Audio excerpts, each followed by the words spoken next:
सूर्या, तुम हमें बहुत पसंद आया। तुमने जिस तरह लालू को सपोर्ट किया हमें बहुत खुशी हुई। నువ్వు ఢిల్లీ ఎప్పుడు వచ్చినా నన్ను కలు. ఢిల్లీ నుంచి నీకేం కావాలన్నా నన్ను అడుగు. నీ ఢిల్లీకేం కావాలి? క్యా? నీకు ఢిల్లీ కావాలా లేదా? ఢిల్లీ మీద ఎక్కి కూర్చోవాలని ఉందా లేదా? बहुत है, क्या करेगा तू? రేపు ఎలక్షన్లో మీ పార్టీయే గెలవాలి, మీరే రూల్ చేయాలి. ఎలక్షన్కి అయ్యే ఖర్చు నేను పెట్టుకుంటాను. ఎంత పెట్టగలవు? ఇండియాలో ఎంపీగా పోటీ చేసే ఏ క్యాండిడేట్ అయినా సరే జేబులోంచి ₹1 తీయాల్సిన అవసరం లేదు, మొత్తం నేనే ఇస్తా. అసలు నీకు మొత్తం ఇండియాలో ఎన్ని సీట్లు ఉన్నాయో తెలుసా? ఒక్కొక్క సీటుకి ఎంత ఖర్చు అవుతుందో తెలుసా? యావరేజ్ ఒక్కొక్క సీటుకి 20 కోట్లు ఖర్చు పెట్టినా 10,000 కోట్లు అవుద్ది. ఇష్టం వచ్చిన మాట్లాడేంటి అసలు? మైండ్ ఉంది నీకు. లాస్ట్ టైం ఒక అహ్మదాబాద్లోనే 60 కోట్లు ఖర్చు అయింది, జైపూర్ 25, జైసల్మేర్ 35, జబల్పూర్, కాన్పూర్, కోల్కతా, హైదరాబాద్, చెన్నై, రాజ్కోట్, పనాజీ, నాసిక్, బెంగళూరు, కొచ్చి, కొల్లం, ఉడిపి, ఇలా దోల్ తీర్పై సెంటర్లు ఎన్నో ఉన్నాయి. అంతా చండీగఢ్, ఛత్తీస్గఢ్ లెక్కలు చెప్తావేంటి? మొన్న ఒక కడపకే 250 కోట్లు ఖర్చు అయింది. అన్నిసార్లు ఓటు 500కు దొరకదు, కొన్నిసార్లు 5,000 కూడా పెట్టాల్సి వస్తుంది. ప్రాణం పోయినా సీటు కావాల్సిన సెంటర్లు కొన్ని ఉంటాయి. అక్కడెంత ఖర్చు అవుద్దో ఎవ్వడికి తెలియదు.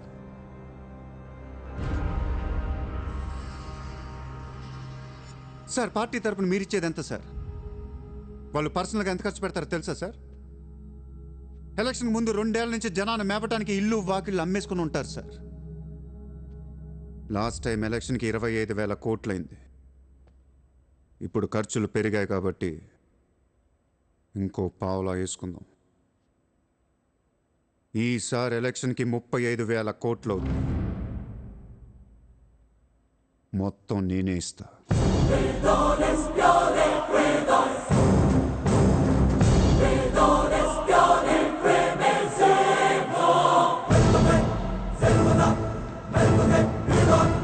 మీ ఇన్ఫ్లుయెన్స్ వాడే ఎలక్షన్ టైంలో నాకు 25 హెలికాప్టర్లు ఇప్పించండి. హెలికాప్టర్లు ఎందుకు? డబ్బులు పంచడానికి రా ఎర్రి.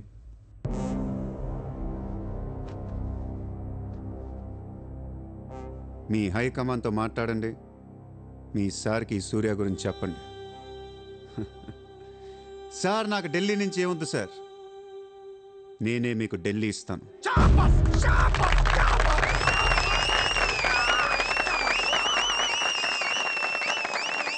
శ్రీరామ్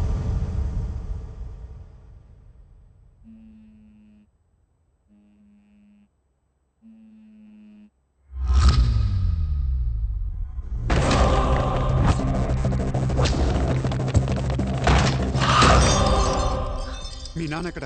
ఎందుకు చెవికి? మీ నాన్నక్కడ? ఏం చేస్తున్నా మా డాడీని?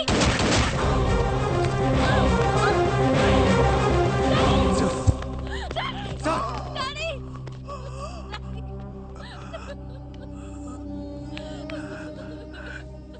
జయదేవ్, జయదేవ్, వదలొద్దు, వదలు.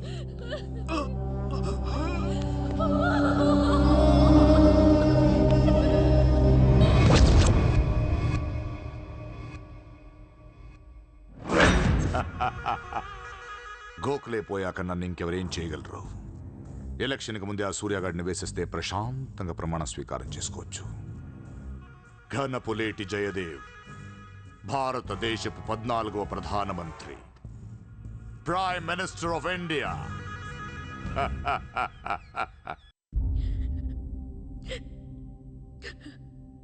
నేను నీలాగే ఏడ్చాను. 14 ఏళ్ల వయసులో ఇంతకంటే ఎక్కెక్కేడ్చా. అమ్మా నాన్న అమెరికాలో ఉండేవారు, నేను అక్కడే పుట్టా. మా నాన్న అక్కడ ఒక పెద్ద బిజినెస్ మ్యాన్. బిజినెస్లో సంపాదించిన డబ్బంతా పట్టుకొని పుట్టిన ఊరికి ఏదైనా చేద్దామని ఇక్కడికి వచ్చాం. అక్కడ మా నాన్న ఒక లోకల్ లీడర్ని కలిశాడు. వాడి పేరు జయదేవ్.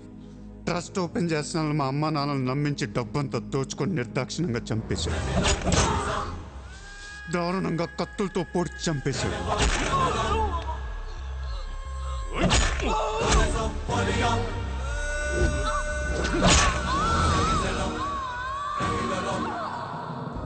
కాకి బట్టలేసుకున్న ప్రతి వాడి కాళ్ళు చేతులు పట్టుకొని బతిమాలను. ఎవ్వడు నన్ను పట్టించుకోలేదు.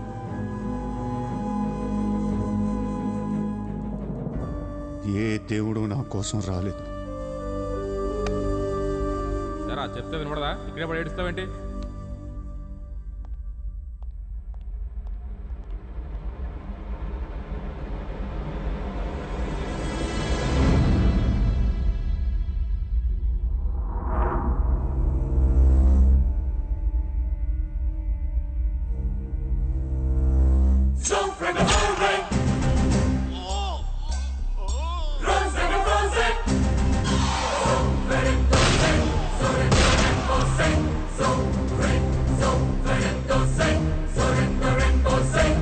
కోసమా మా అమ్మా నాన్న అన్ని వదిలేసి వచ్చారా అనిపించింది. ఒక్కసారిగా అనాథనైపోయాను. తినటానికి తిండి ఉండేది కాదు. రోడ్ల మీద పడుకునేవాడిని. ఒక కుక్కని తన్నట్టు కాళ్ళతో తన్నేవాడు. అసహ్యమేసింది. ఈ మనుషుల మీద, ఈ వ్యవస్థ మీద, ఈ దేశం మీద ఒంటరి వాడిని అయిపోయాను. 100 కోట్ల మంది ఒకవైపు, నేను ఒక్కనే ఒకవైపు అయిపోయాను. ఆ 100 కోట్ల మందితో ఆడుకోవాలనిపించింది. అందుకే ఇన్నాళ్ళు మనుషుల గురించి చదువుకున్నాను, స్వార్థం గురించి చదువుకున్నాను. ఇక నో మారల్స్, నో రూల్స్. ఎవరన్నా పొడవాలని చూస్తే పొడి చేయటమే, అన్యాయం చేయాలని చూస్తే అంతు చూసేయటమే. కనపట్లేదు కానీ ఆ దేవుడి మీద కూడా పగ తీర్చుకోవాలనిపిస్తుంది.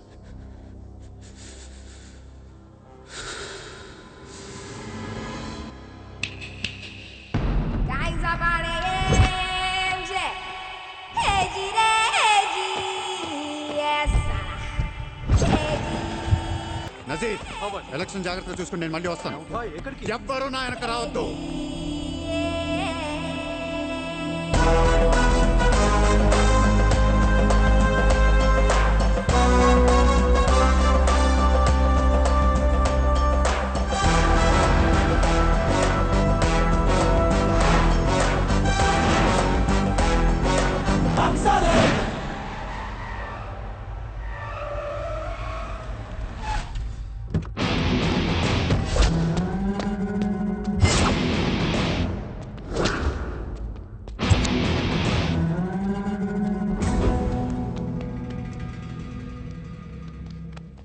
ఎరా ఏం తెచ్చుకోలేదేంటి? ఎలాగో నీ దగ్గర ఉంటాయి కదా, వాడుకుంటాను. చా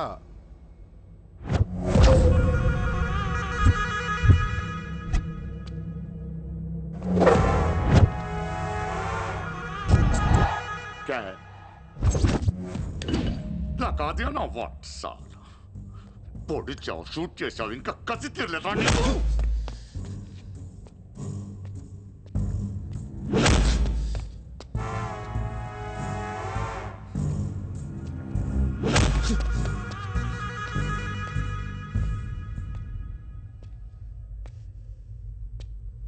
కొడుతుంటే ముందుకొస్తున్నావేంట్రా?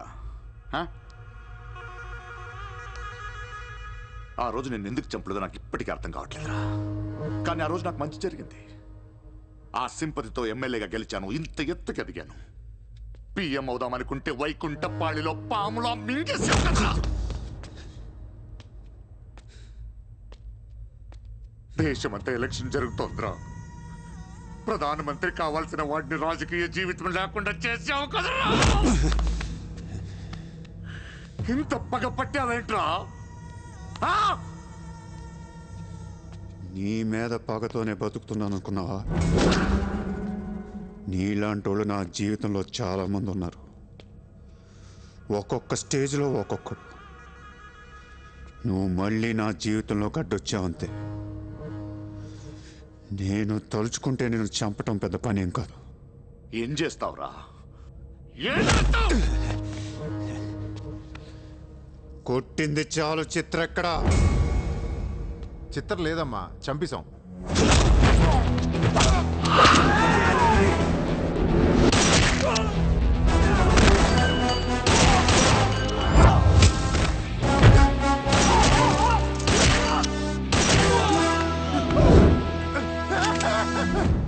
ఊరిని జోక్ చేశా. చిత్ర బతికే ఉంది. ఒక జోక్ వేస్తే 6 పోయారు ఇక్కడ. ఇలాంటి టైంలో జోక్ చేయకూడదు.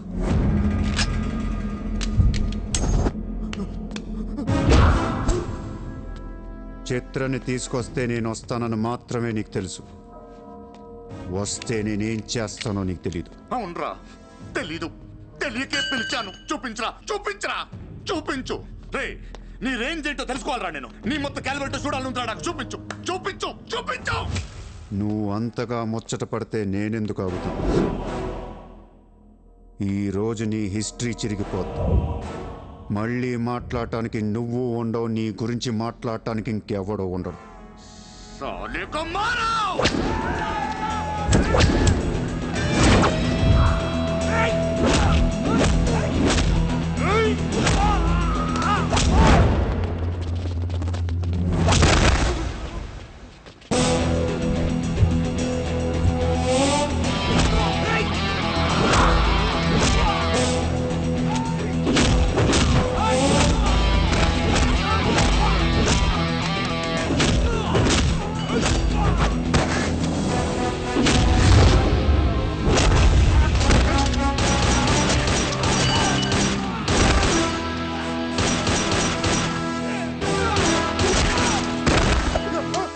నోట్ చేయి.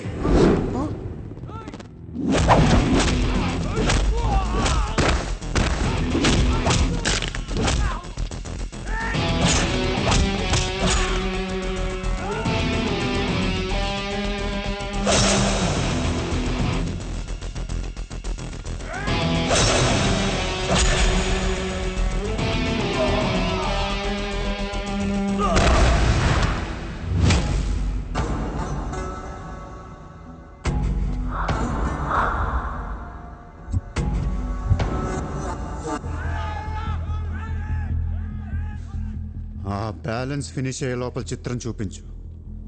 నువ్వు చూపించకపోతే ఆ తర్వాత చిత్రం ఎక్కడుందని అడగను కూడా అడగను. ఆటోమేటిక్గా అదే ఆటోలో నువ్వు కూడా పోతావు.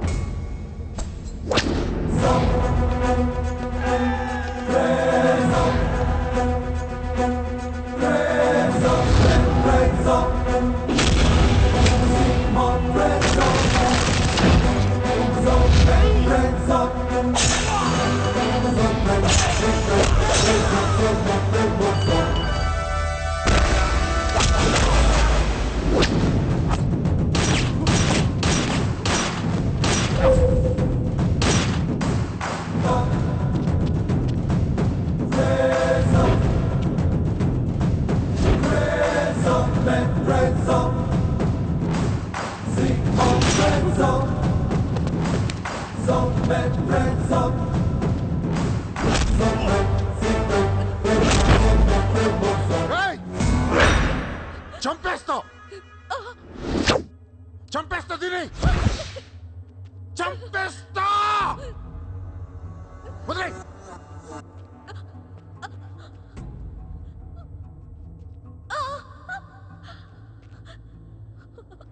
ఇలా ఉన్నావేంట్రా? ఫస్ట్ టైం నా జీవితంలో బ్రతికితే చాలనిపించింది. అమ్మా, రే నిన్ను. తను వదిలే. కావాలంటే నన్ను ఏమైనా చేసుకో. నేనేం చేయగలరా? నిన్ను చంపడం తప్ప ఇంకేం చేయగలను? నువ్వు చేస్తుంటే చూడాలనుందిరా నాకు. గన్ను తీసి కాల్చాలనుంది నాకు. కాల్చు. కాలుస్తావా, కాల్చుకోమంటావా? కాల్చుకుంటావా? ఏ విన్నావురా? కాల్చుకో, కాల్చుకో, కాల్చుకో, కాల్చుకో.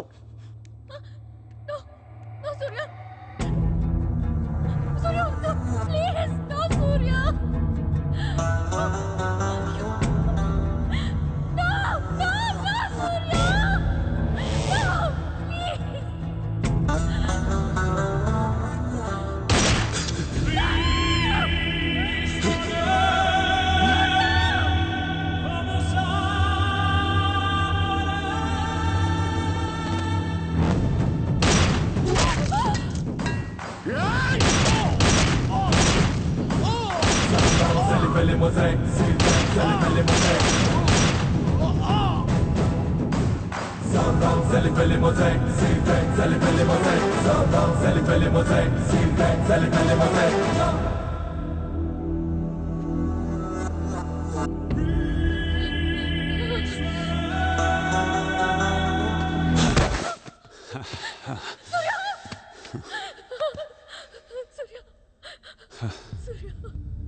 నేను లైఫ్లో అందరితో బిజినెస్ చేసి సక్సెస్ అయ్యాను, కానీ నీతో ఫెయిల్ అయ్యాను. I love you. నేను ఇంకా మోసం చేస్తున్నాను అనుకుంటున్నావు కదా? చచ్చిపోయేటప్పుడు ఎవడు అబద్ధం చెప్పడు. అలా అనకు, నీకేం కాదు. బుల్లెట్ దిగింది నాకా నీకా? నా ప్రేమ నిజం, నువ్వు బతుకుతావు. ఒకవేళ నేను పోతే వెళ్ళను గుడ్, కానీ నీ ప్రేమ నిజమై నేను బతికిపోతే India తీర్చేస్తాను.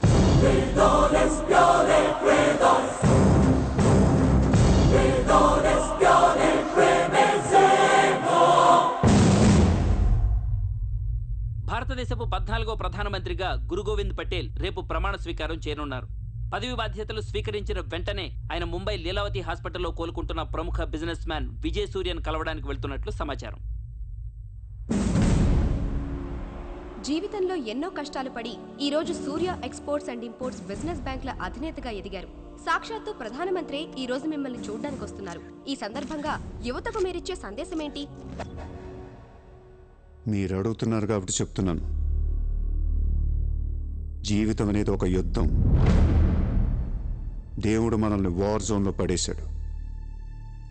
Be alert, protect your self.